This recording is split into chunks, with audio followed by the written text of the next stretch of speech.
Shalom saudara-saudara yang terkasih dalam Tuhan Yesus Kristus, selamat pagi. Renungan harian kita pada hari ini diambil dari Filipi pasal yang ke-1 ayat yang 27 sampai yang ke-30. Judul renungan kita pada hari ini adalah tidak pernah sendiri. Hidup di bawah penjajahan bangsa lain selalu menyisakan kisah tentang penderitaan orang-orang yang diperbudak di negeri mereka sendiri. Kisah pedih yang ada satu titik tertentu justru mampu menyatukan banyak kepala untuk sampai kepada pemahaman bahwa mereka tidak sendiri dalam menjalani kesulitan hidup kala itu. Kesatuan pemahaman inilah yang pada akhirnya melahirkan perjuangan untuk meraih kemerdekaan.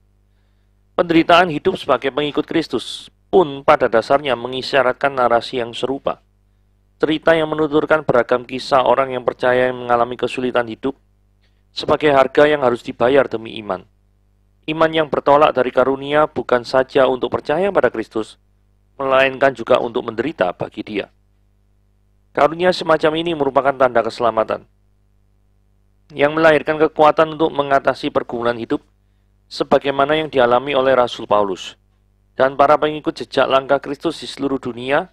Kekuatan yang menyatukan kita untuk teguh berdiri dalam satu roh, dan sehati sejiwa berjuang untuk iman yang timbul dari pemberitaan Injil.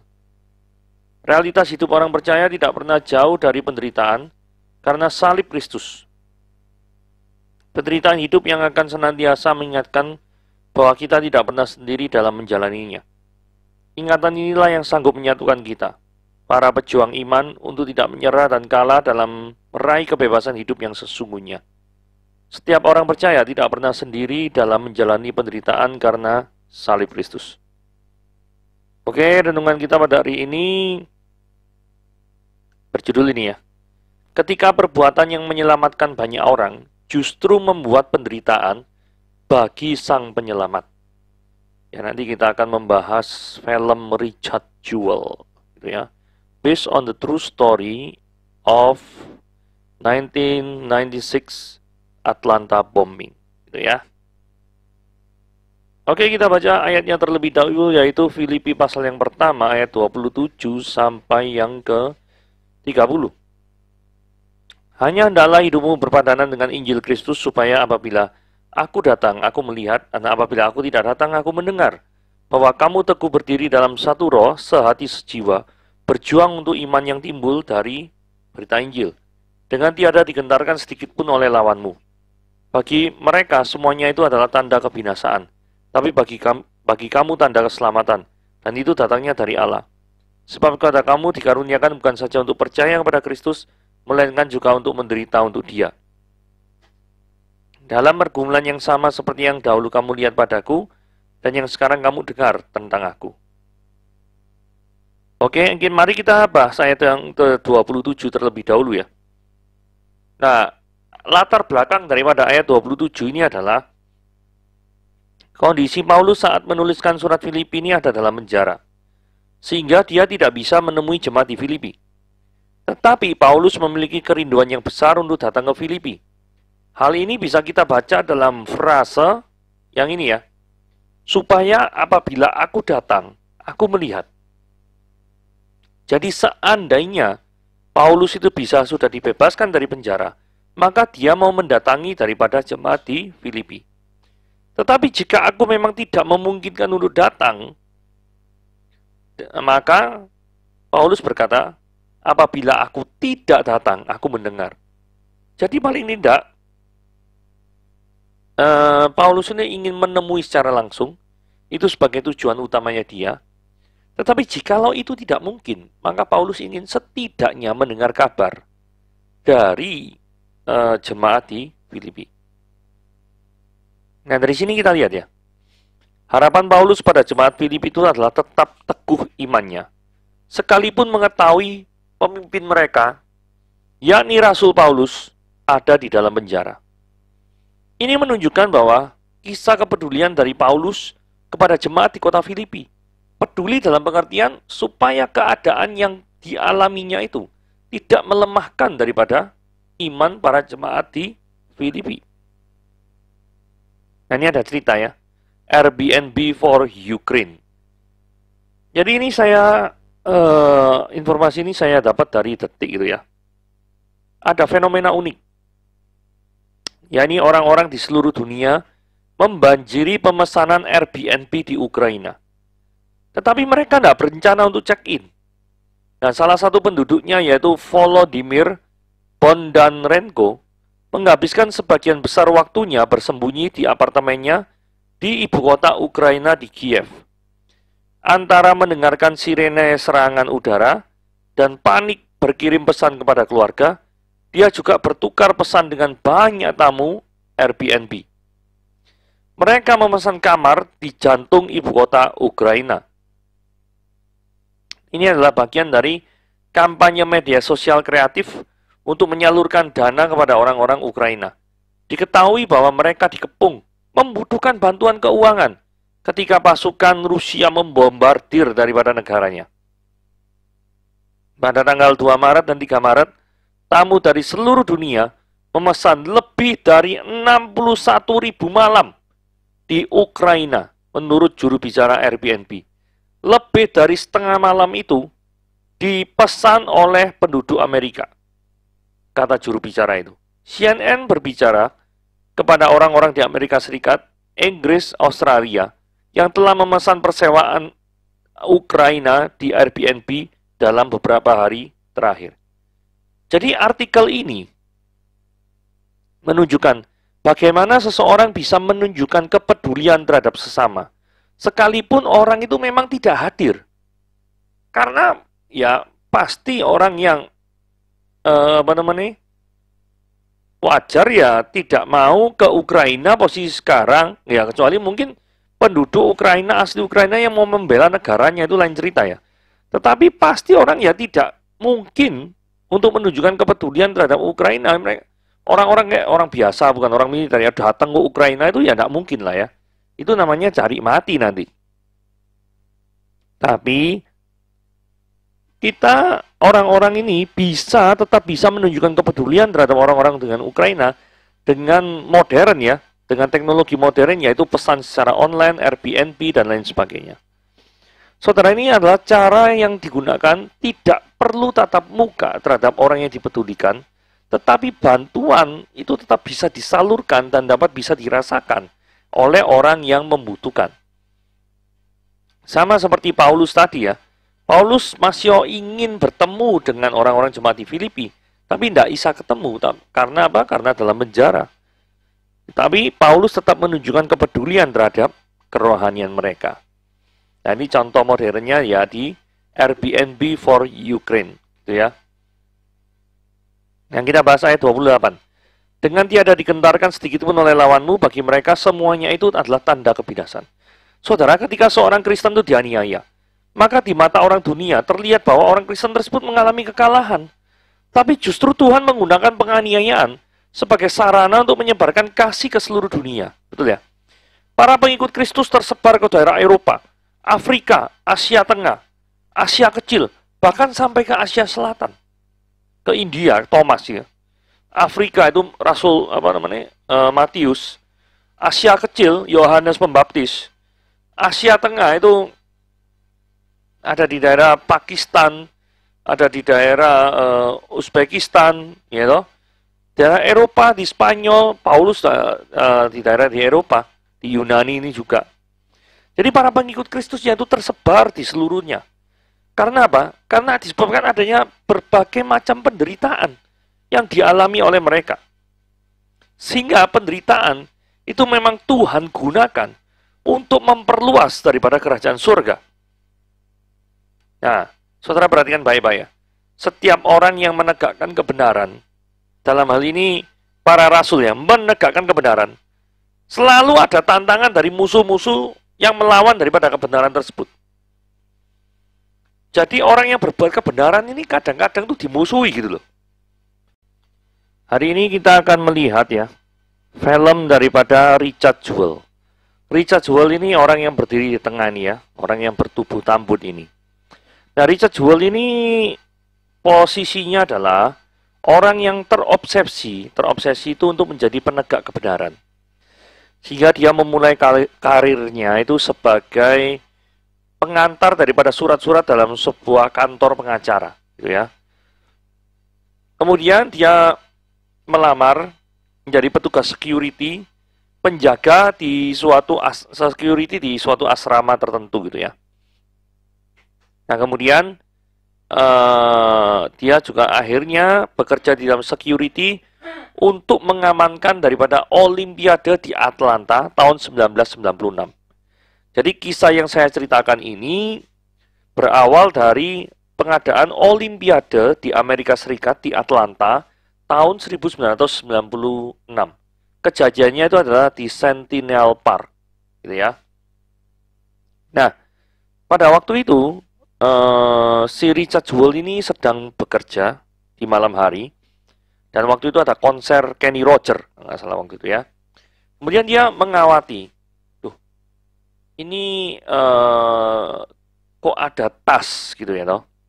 Karena tas ini dianggap adalah sebagai benda yang sangat mencurigakan, maka Richard Jewell ini menghubungi daripada kepolisian setempat. Nah, kebetulan ada polisi yang berjaga saat itu. Nah, kemudian polisi melihat, wah ini ada apa nih? Kemudian ada seorang yang mendekat dan membuka daripada tas itu dengan sangat-sangat perlahan, dan ternyata di dalam tas itu ada bom. Nah, yang dilakukan oleh Richard Jewell adalah bersama dengan teman-temannya itu ya, membuat jarak sejauh mungkin yang bisa supaya menyelamatkan para penonton konser itu dari ledakan bom yang bisa mencelakakan, gitu ya. Wah, dia kemudian berteriak-teriak terhadap kru, pemusik, gitu, semuanya dia teriak-teriaki, gitu ya. Kru yang berada di belakang layar itu dia teriaki supaya turun dan menjauhi daripada area itu.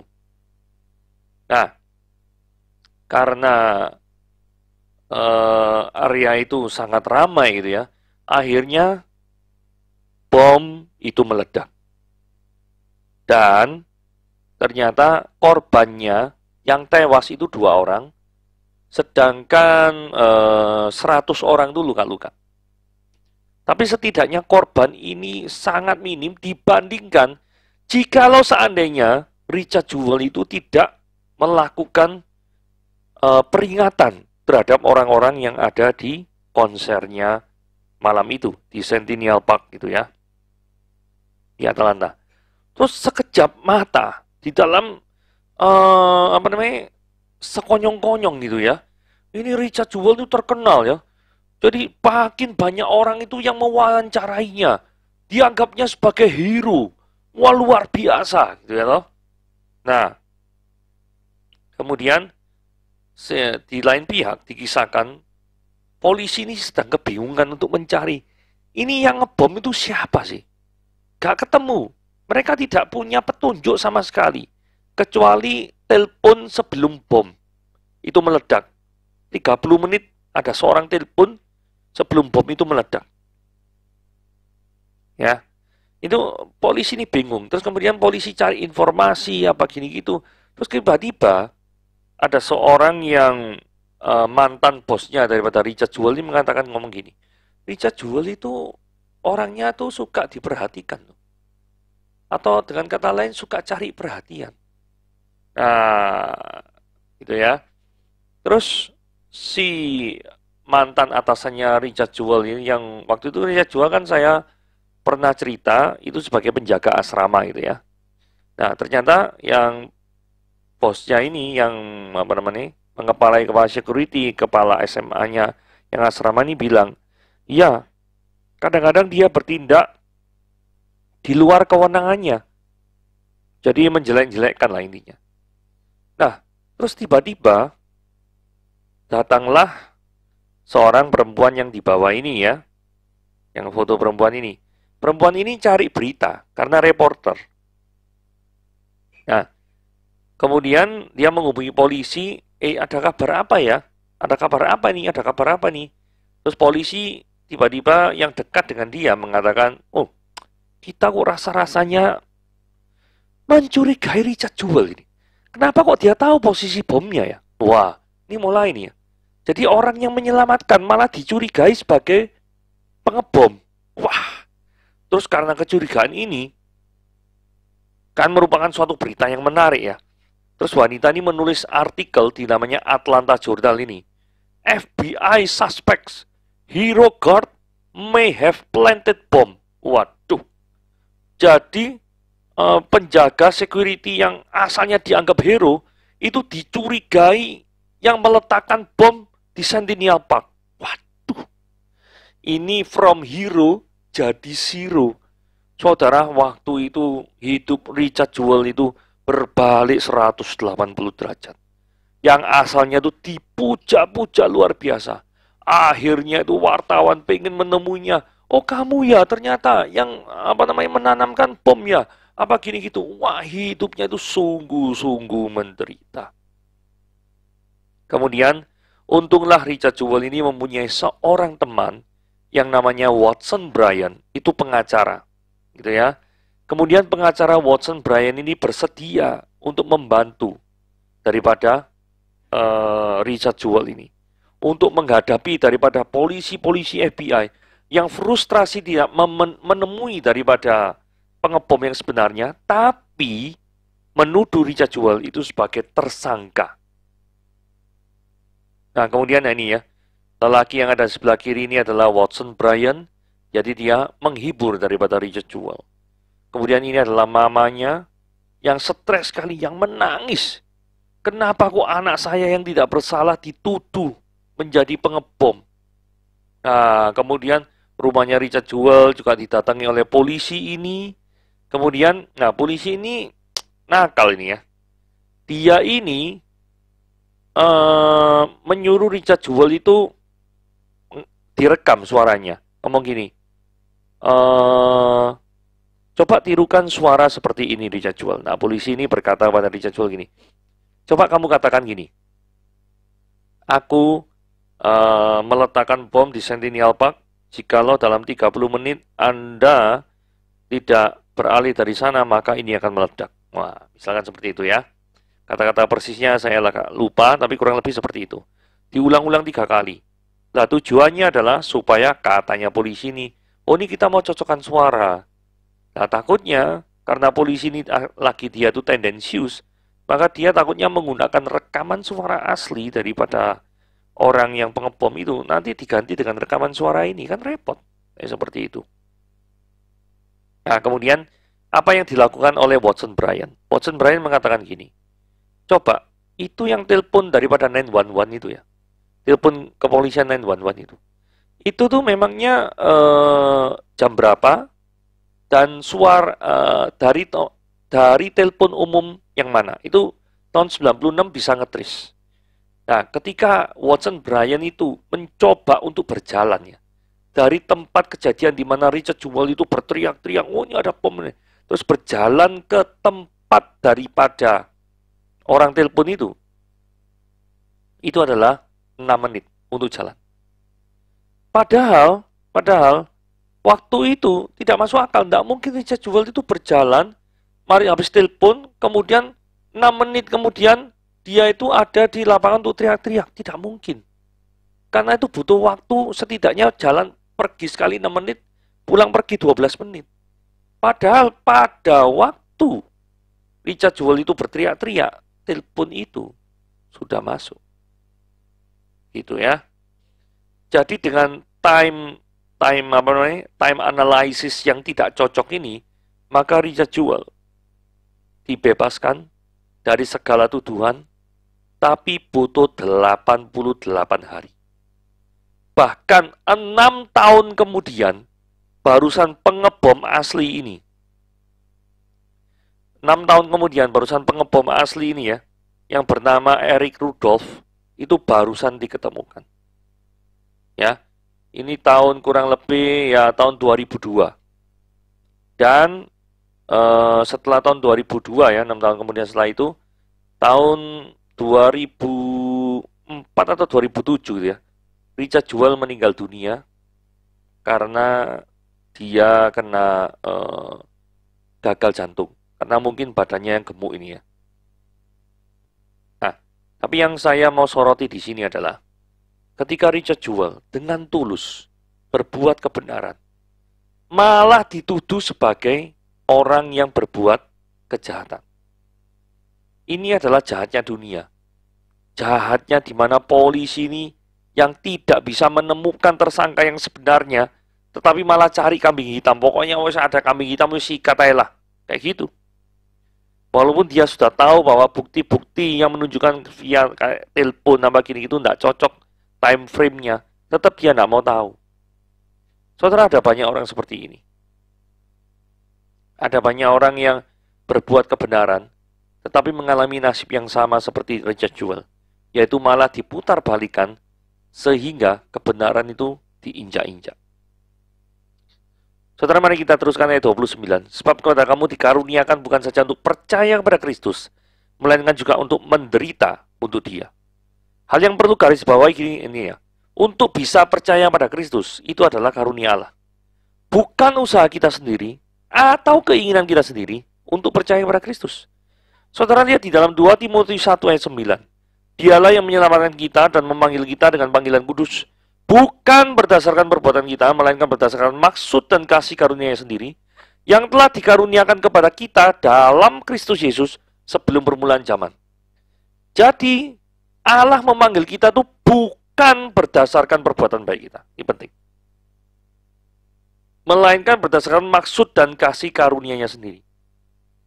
Jadi memang Tuhan menyelamatkan kita itu karena kasih karunia, bukan karena perbuatan kita. Ini perlu digarisbawahi di ayat ini. Terus kemudian dikaruniakan juga bukan untuk percaya, tapi juga untuk menderita untuk Dia. Dunia ini memang bukan diperuntukkan bagi orang percaya. Nilai yang dijunjung tinggi oleh orang dunia bukanlah yang dijunjung tinggi oleh Tuhan. Contohnya, manusia cenderung memuliakan dirinya sendiri. Tetapi justru ajaran Tuhan mengatakan manusia harus merendahkan hatinya dan meninggikan Tuhan, bukan dirinya. Ya toh? Saudara lihat 1 Petrus 5 ayat 5. Demikian jugalah kamu, hai orang-orang muda, tunduklah kepada orang-orang yang tua. Dan kamu semua rendahkanlah dirimu, seorang terhadap yang lain. Sebab Allah menentang orang-orang yang congkak, tapi mengasihi orang yang rendah hati. Kalau dunia ini, kalau bisa semua sombong, tidak karuan. Kalau bisa. Sehingga orang-orang itu memandang kita dan menganggap kita itu, wah engkau memang luar biasa. Tapi firman Tuhan berkatakan, kita harus meninggikan Tuhan. Kita harus merendahkan diri. Berbeda kan? Lah karena nilai yang diangkut dunia itu berbeda dengan apa yang dianut oleh firman Tuhan, maka itulah yang menyebabkan kondisi orang Kristen itu menderita. Karena vibes-nya itu tidak cocok gitu ya. Mari kita teruskan ayat 30 ya. Dalam pergumulan yang sama seperti yang dahulu kamu lihat padaku dan yang sekarang kamu dengar tentang aku. Maksudnya gini ya, Paulus ngajak para jemaat untuk melihat kondisi yang dialami Paulus sekarang. Dengan tujuan supaya jemaat Filipi itu tidak kaget terhadap apa yang dialami oleh setiap orang percaya. Ada banyak pembunuhan yang terjadi pada orang Kristen sejak tahun 40 Masehi sampai 325 Masehi. Karena penderitaan fisik bisa membuat orang itu beralih dari imannya. Betul ya? Itu sebabnya kenapa Paulus saat itu menderita fisik. Yaitu apa? Di penjara, pasti menderita fisiknya. Gak enak semua. Nah, karena penderitaan fisik itu bisa membuat orang itu beralih dari imannya, maka Paulus melalui surat ini meneguhkan, menguatkan daripada orang-orang Kristen di Filipi. Gitu ya. 2 Korintus 4 ayat 17 dikatakan gini ya. Sebab penderitaan ringan yang sekarang ini mengerjakan bagi kami kemuliaan kekal yang melebihi segala-galanya. Jadi penderitaan betul dialami. Tetapi jangan lupa, nanti di sana ada kemuliaan yang lebih dari segala-galanya. Jauh lebih besar daripada penderitaan kami. Nah ini kalau kita lihat ke zaman Nero ya, pada waktu yang tahun kurang lebih, Nero tahun 50-60an ya. Jadi gini ya, salah satunya gini. Sebuah proyek sang kaisar itu pengen itu membangun bangunan-bangunan megahnya di sebuah tempat di kota Roma. Tapi proyek itu banyak ditentang oleh senator Romawi dan masyarakatnya. Karena itu Kaisar Nero membuat sebuah upaya untuk membakar kota. Sehingga terjadi kebakaran di seluruh kota Roma. Kebakaran itu menghancurkan 14 wilayah di kota Roma. Dari 14 wilayah itu, 3 hancur lebur, 7 rusak berat, dan sisanya rusak ringan. Bahkan menurut Tacitus itu sejarawan Romawi ya. Ketika kebakaran besar terjadi, Kaisar Nero cuma memandang kebakaran itu dari jauh, terus memainkan alat musiknya sambil mengumandangkan syair-syair zaman Troya kuno. Jadi Nero ini memang dikenal sebagai orang yang serba bisa. Selain kejam, dia juga serba bisa ya. Nah, dari sini kita lihat ya, Nero ini itu membuat orang Kristen menderita di abad yang pertama. Dia sengaja mengorbankan orang Kristen supaya orang Kristen nanti disalahkan, dan ketika orang Kristen sudah disalahkan, kambing hitamkan, maka dia memiliki cukup alasan untuk membangun daripada kota Roma sesuai dengan keinginannya. Dan ketika dia membangun daripada kota Roma sesuai keinginannya, maka dia akan mendapatkan nama. Ya ini, pengen mendapatkan nama tapi ngorban orang lain. Pertanyaannya, kenapa kok orang Kristen yang dikorbankan saat itu? Karena orang Kristen minoritas. Jadi kalau itu dikorbankan, nggak terlalu menimbulkan gejolak. Itu cara pemikiran Nero seperti itu. Saudara, di dunia ini ada banyak Nero-Nero sekitar kita yang pengen menghancurkan kita demi untuk meninggikan namanya sendiri. Tetapi kita beriman kepada Tuhan, bahwa Tuhan tetap menyertai kehidupan kita. Sekian renungan kita pada hari ini, Tuhan Yesus memberkati.